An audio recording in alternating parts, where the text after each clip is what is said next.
Alors j'ai voulu faire cette formation d'entrepreneuse du bien vivre parce qu'après avoir obtenu un diplôme d'ingénieur agronome et travaillé pendant plusieurs années dans des entreprises agroalimentaires et dans un groupement de producteurs, j'ai voulu redonner du sens à ma carrière, me sentir utile et en fait être au contact des citoyens pour leur permettre de leur donner du pouvoir d'agir et au final d'avoir vraiment le sentiment de changer la société. Le bien vivre maintenant est la demande citoyenne forte, fédératrice et mobilisatrice que nous rencontrons dans tous les territoires. Ce bien vivre maintenant est un besoin que nous aidons certaines entreprises en amorçage à adresser, et ce en mobilisant de forts moyens solidaires.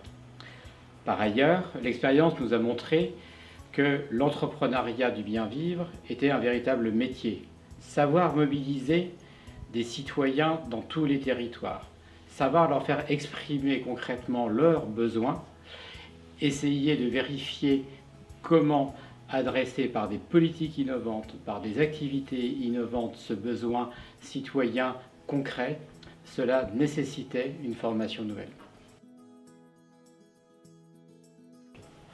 Alors, la formation d'entrepreneuse du bien vivre nous donne une méthodologie efficace et des outils clés en main pour apprendre à travailler à deux échelles, que ce soit l'échelle des habitants et leur qualité de vie ou l'échelle du territoire et de sa dynamique.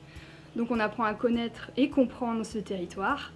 On identifie aussi ses acteurs, qu'ils soient privés ou publics, donc les institutions, les entreprises, les élus, les citoyens, toute partie prenante de ce territoire.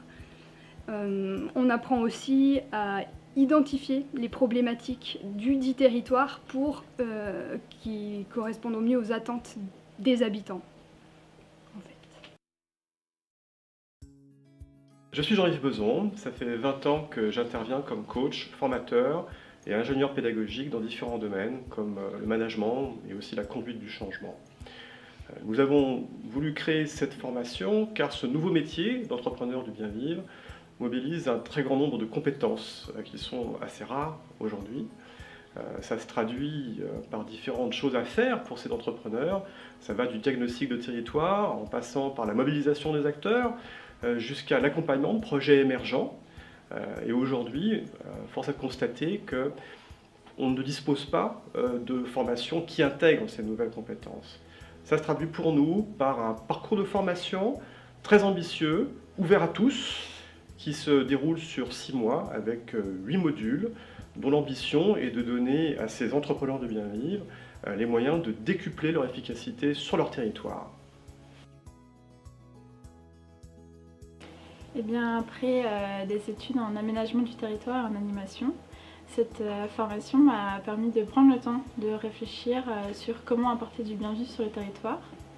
Et ça m'a aussi donné un côté très pratique avec des outils, le fait d'avoir des échanges avec les personnes qui ont déjà travaillé sur le territoire.